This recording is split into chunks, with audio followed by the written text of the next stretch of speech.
Hello, welcome to another episode of Field of Screams podcast. Today we will be talking about the movie Abigail. This movie is about a group of criminals that kidnap a young girl, and when they take her back to this gigantic mansion, which is a great place to have a scary movie, they hold out for ransom, and the guy who's in charge of the whole operation, he tells them they got to keep her there for 24 hours, then they'll get their cut, and then they can leave. But things aren't what they seem. And granted, if you watch the trailer like a lot of people did, because this movie got a lot of hype, it's basically Abigail is a ballerina vampire, which is very unique. It drew a lot of attention. I think some people said the trailer showed too much. I only watched the trailer one time. I was interested. I said I'm not going back to the trailer again, and I ended up enjoying the movie. Now, just a heads up, I will be covering spoilers while I talk about this movie, so if you haven't seen it and you don't want things spoiled, maybe leave here until you do see it, and then come back. Or if you just don't care for it to be spoiled, stick around.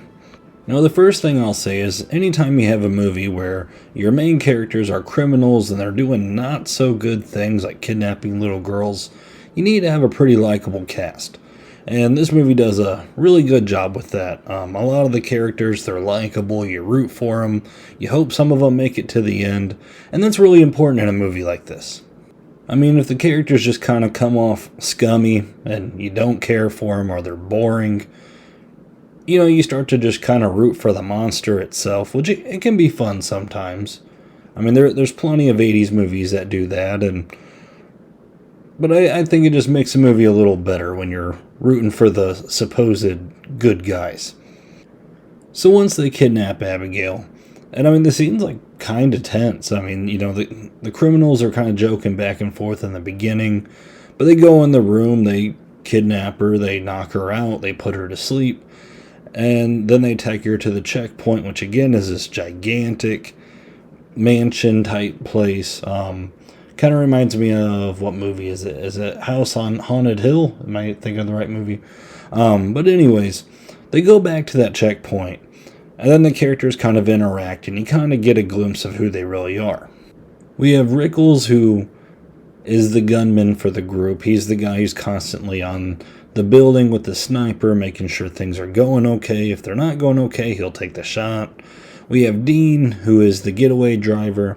He is played by Angus Cloud, who has just recently passed away, which is unfortunate.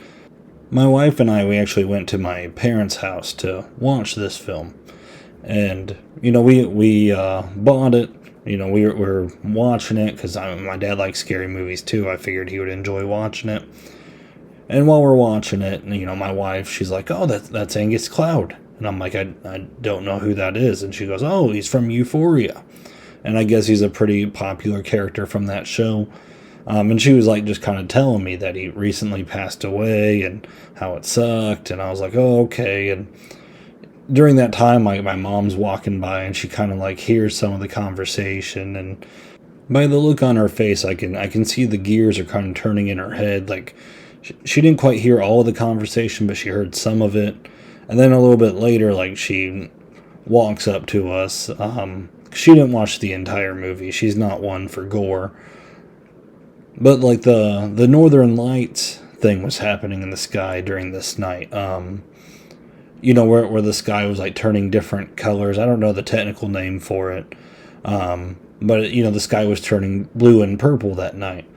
And my mom kind of looked over and she goes, "Yeah, so you guys like kind of excited to see the Angus Cloud when you leave?" And we just sat there and we're like, "What?" And she goes, "Well, you were talking earlier. Isn't the name for these lights the Angus Cloud?" And we're like, No, that's the actor in this movie. Like, don't go around telling people that you saw Angus Cloud late at night. They'll think you're on drugs." So just a little funny story just watching this movie.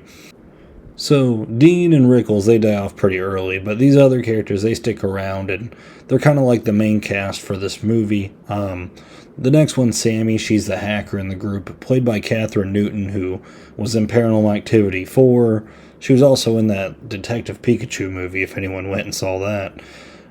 She's been in quite a few popular movies. I think Lisa Frankenstein. I mean, sooner or later she's going to get her big hit. I feel like she's in some popular movies, but just doesn't have that star power yet. But yeah, she's the hacker. She's a little ditzy sometimes in this movie. Her character is good friends with another funny character, and that character is Peter, played by Kevin Durant. He's kind of the muscle in the group and not very smart again. These two make it kind of a good duo. They kind of have some funny parts in the movie. Then we have Joey, who's played by Melissa Barrera. She's kind of our final girl in this movie. She was a junkie before. They kind of note at her past, like she has a kid. I'm guessing she doesn't see that kid too often. You know, she's trying to get this heist, like one more final score. And some of the cast, like they know that she was a former junkie because she always kind of has this candy on her.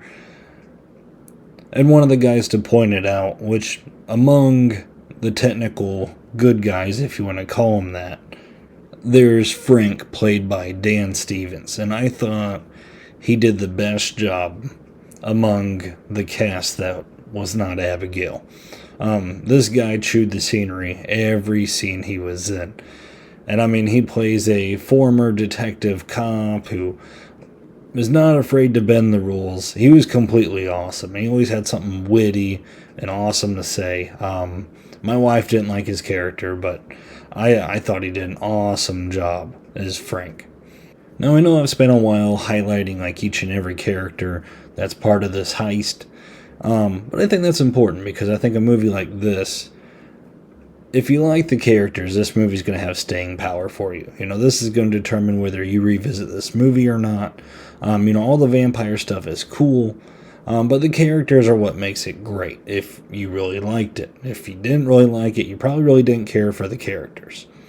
Now, some of the early reviews that I read, some people were saying that they thought the beginning of this movie was boring, which I disagree completely, because we got the whole character breakdown when they're talking amongst each other. Melissa Barrera's character, she's going up to different characters, reading them, showing them that she's kind of a people person. But then Frank, like, he's able to read her, and he's kind of like, well, you're not the only one who can read people. Like, I can tell you're a junkie a mile away. Really fun stuff. But then you got the stuff with Abigail herself, which the little girl who played this little ballerina vampire, man, like, she killed it.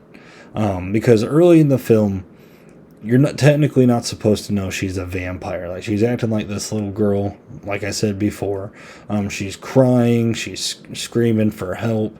And you legitimately feel bad for her, because Frank, at one point, he's like holding a gun to her, like telling her to look away. He's screaming at her. And then eventually she kind of drops a bomb on Frank, like, yeah, my dad is, and I forget the name of the guy, but basically Frank comes back really freaked out. He almost quits the whole operation, because her dad is like the king of like some underworld empire, which is kind of cool, in this world. But before they can even leave, like, this house goes on lockdown. These gigantic metal gates, like, come down over the windows. They cannot leave. The criminals, realizing that they're locked in, they're like, okay, we'll just fortify this place down. And before you know it, people start dropping like crazy. Angus Cloud's character, he ends up getting decapitated. Rickles, he's literally walking down a hallway, and they show you just how quick Abigail is.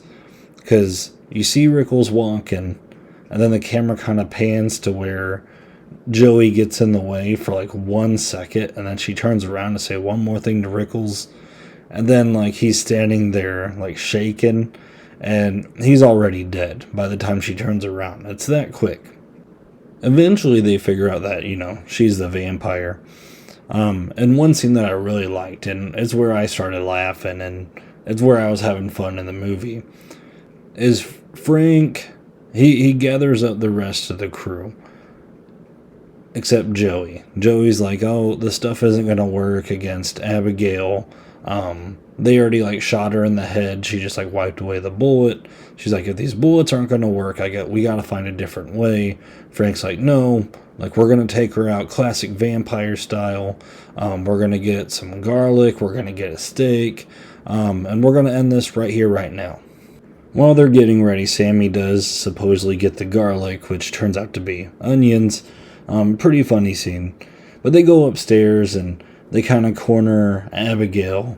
And they're like, all right, we're going to take her down. And Abigail, she tackles Sammy, takes a supposed garlic, like inhales it, throws it to the side, beats up Sammy. Peter comes in, tries to muscle her down. She flips Peter over, stabs him several times in the chest. And it's just kind of playing this music while it's going. Like, I was just kind of laughing because Abigail was having no struggle whatsoever. Frank comes in with a stake, tries to stab her. She takes a stake and impales his leg with it. And then you just see them three, like, retreating from the room, like, limping out, and Abigail's just kind of laughing at him. This is kind of where, like, dark comedy territory. It's pretty fun. Eventually, Joey realizes that whenever they did trank her, Abigail did indeed pass out. She fell asleep. She had one more trank left, so she tells the group after they limp back and they're all ticked off. She's like, no, we gotta trank her. And, Frank's like, no, she was faking sleeping. She's like, no, I felt her vitals. Like, this is real. So that's the solution they go for. Now, as soon as Joey starts talking smart, she then says, well, we all gotta, like, separate and go our own way so we can find her and then we'll tranquilize her. And it's kind of like, are you serious? Like, I thought you were the smart one in the group, and then you want everyone to split up. But when they split up, you see a bunch of cool things. There's a swimming pool full of dead bodies, which is completely disgusting. Sammy falls into it, has to, like, swim through it. But eventually they run into Abigail. And Abigail is, like, chasing them through the halls. And while she's doing it, she's doing these twirls, and she's dancing. It's pretty funny to see, but eventually they do trank her.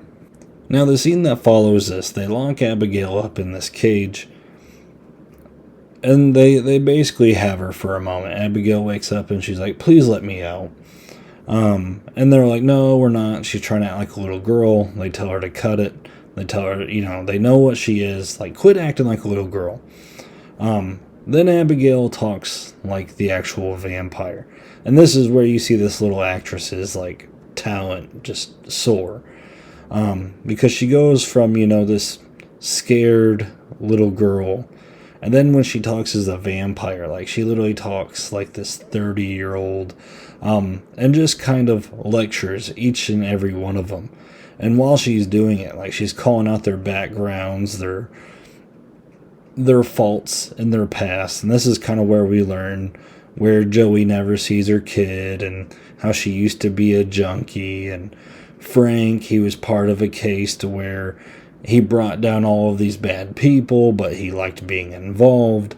And, like, literally, like, she's just going down the line, getting every one of them. Now, in the struggle of capturing her, she does bite Sammy, and Sammy's like, is something going to happen to me since I was bitten? And Abigail's like, maybe. And then, like, Sammy freaks out. She's like, maybe. And then Abigail's like, I'll tell you what. If one of you let me out, I'll let two of you live. And then Peter kind of looks up and he's like, well, which two? And then they're like, Peter, you idiot. She's not going to do it. It's a trick. But Peter keeps trying to, like, let her out. And they eventually, like, have to shoot him to, like, get him to stop. Now, eventually she did get out. And one thing that I thought was pretty cool is Abigail kind of shows how she turns people. And there's different ways of doing it. When you bite someone and you play, like, this type of music, I believe she gets a type of music. And that's what makes Sammy turn into a vampire herself. And she ends up killing Peter because, again, they're the duo. But I just thought it was kind of a cool choice because there's also another way, which towards the end of the film, Lambert, who is the one who set him up on this entire heist itself, he showed that, like, what is it? If you get bitten and then you drink a vampire's blood, then you can become a full vampire that way. which I do know that is part of like the mythology of old vampire stories. So like it does kind of come in check, but there's also stories where if you just get bitten, you turn into a vampire. So there's different rules that this movie goes by. One of the rules is, if you get touched by sunlight, like it completely just makes you explode. Or Abigail, like she put her hand in the sunlight and it melted her hand completely. Really gnarly looking. Now, earlier in the movie, whenever Joey is talking to Abigail, like they kind of form a bond because Joey still thinks that she's a little girl, and she tells Abigail, like, I'll always protect you. I won't let anything happen to you. And of course, Frank's the one who kind of pushes the limit, points the gun at her. So you kind of wonder, like, okay, like Joey's forming a bond here. Like, how's this going to end? Because in the middle of it, she's tranking her and stuff, and Abigail's kind of talking trash through the jail cell. You're like, is Abigail really going to turn good in this movie? And the answer to that is where Frank comes in. Because whenever Frank meets Lambert, Lambert's like this vampire, and Lambert's like, I'll tell you what, Frank, let me turn you into a vampire, and then we can kill Abigail, we'll kill Abigail's dad, and then we will rule the underworld. And Frank's just kind of like, count me in. So he turns Frank, and then Frank immediately kills Lambert. There's no other room on the throne. Like, it's got to be Frank. But when he kills Lambert, like whenever these vampires die, they explode and blood shoots everywhere. It's really cool looking, and sometimes it's even funny. But whenever he explodes, like Frank gets covered with blood, and he's like wearing these glasses. And man, he looks really cool at one point in the film. Like I just kind of wish he could pause it, because his glasses are soaked with blood, and he's just kind of like almost posing. Again, I loved Frank in this movie, but he becomes the bad guy. Now, when this happened, I was kind of like, oh, come on. Why couldn't they just keep Abigail as the bad guy, the bad thing? And they have this big showdown in the end. Joey and Abigail kind of team up, and they end Frank. And part of me, at first I was iffy on it. I was like, I feel like they phoned it in. Like, I kind of wanted to just see them take out Abigail. Because if that would have been the case, that just would have been the point of this movie. Like, it was just a little girl vampire, and they got to find a way to kill her. But at the end, like, they have this little scene to where Abigail's dad comes home, as Joey's trying to leave. And Abigail's dad, he's, like, looking at Joey, and you can tell, like, he's about to eat her. Like, she's almost toast. But Abigail kind of steps in, and Abigail's dad kind of, like, yells at her. And the thing is, like, there's this message at the end of the film, and I think it's a pretty good one. One of the bonding things between Joey and Abigail is Joey never got to see her son, and Abigail never got to see her dad. Her dad was always busy doing underworld stuff, and you can tell, because whenever Abigail's talking trash, Joey kind of throws out like, well, you weren't completely lying either. I'm guessing your dad never being around is true too. And you can tell that Abigail's just kind of hurt for a moment. And it all swings back full circle at this very end when the dad shows up. And Abigail kind of calls out the dad, like, you're never here. And he was like, well, I'm here when it counts. And it seems like at this moment, Abigail's dad realizes, hey, Joey took care of Abigail. He's going to let her go before he changes his mind. And you see Abigail standing there with her dad, and you see Joey go out to her car, peeling away, to what you think is hopefully to go see her son. So it's kind of like the two figures in this movie that never see their family. They're kind of reuniting with their family by the end. I know it's kind of a cheesy, happy ending. But I do think it is a nice little message that you don't expect whenever you see this trailer. Because whenever I saw the trailer to this movie, I was like, oh, it looks like a crazy, bloody, fun time. Count me in. A bloody vampire movie, I'll take it. But then you get the little message, it's kind of like, oh, it's something a little more. Cool. Yeah, so overall, I thought this was a pretty fun movie. Lots of fun characters, great cast. The carnage is crazy. There's funny parts in it. It's dark comedy. Vampires exploding, that's always fun to see. Like those vampires exploding, you could always explode that like button to help out this channel. Sorry, I know it's cheesy, but I'm trying to just change up the little end spiel. Add a little more flavor. But I cover a lot of horror movies. If you liked hearing this review, feel free to subscribe so you know when the next one comes out. And again, thank you guys for listening to this review. And yeah, until next time.